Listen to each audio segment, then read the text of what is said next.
Jacob Rees-Mogg there citing the DUP, and what they do may determine what he does. How crucial is their decision?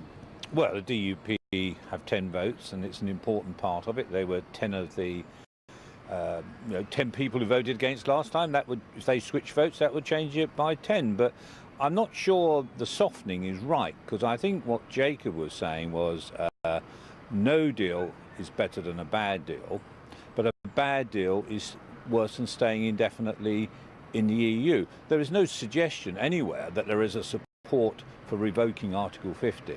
So if I interpret what he's saying, he will vote against, and that we should come out on the 29th of March on a no-deal basis. Well, how do you get there? Because we know Parliament has voted against no deal. Mrs May is intent on going to the EU Council on Thursday and getting delay. So how do you get to no deal?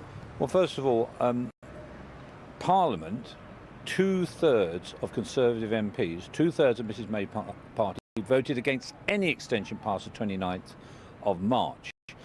Parliament cannot force Mrs May now to do anything.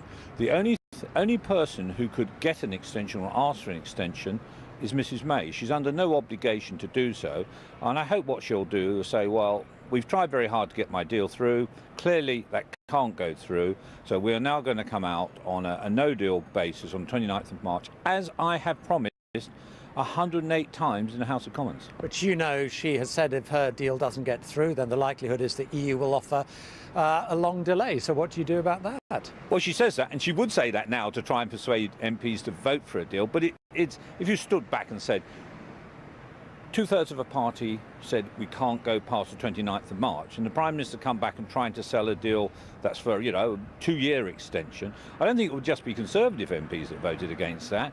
I think it would be Labour MPs as well. I think that's absolutely not on the cards. The British people voted to come out of the EU. We can't have an extension that would take us to 5 years past when the referendum was. Just not going to happen. The argument of some Brexiteers is, OK, it's not a great situation, we're not very enthused about Mrs May's deal, but taking the risk that Parliament won't back delay is too risky because Brexit itself could be lost. Well, a number of colleagues are worried about that, and that's why some of them switched their vote last week. But that was when there was a possibility of Parliament taking over the process. That was defeated last week, and there's not enough time between now and the 29th of March for that to happen. Obviously, if Mrs May gets an extension and there's a bill or whatever, of course the Remainer Parliament could try and stop what the British people want. But that can only happen if Mrs May, on her own, decides she wants to go and ask for an extension. She is under no obligation to do so.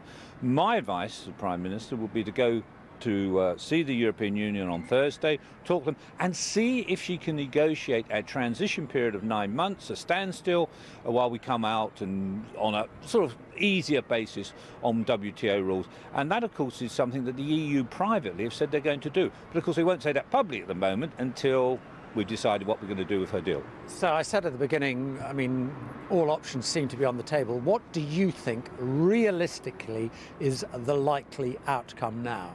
Well, I think it's impossible to predict. But if I had to say which is the favourite outcome, we have a piece of legislation, a law, that says we're coming out on the 29th of March. And if somebody doesn't do something about that, that's what's going to happen. So clearly, that must now be the favourite position. OK, Peter Bone, thanks very much for your time. Well,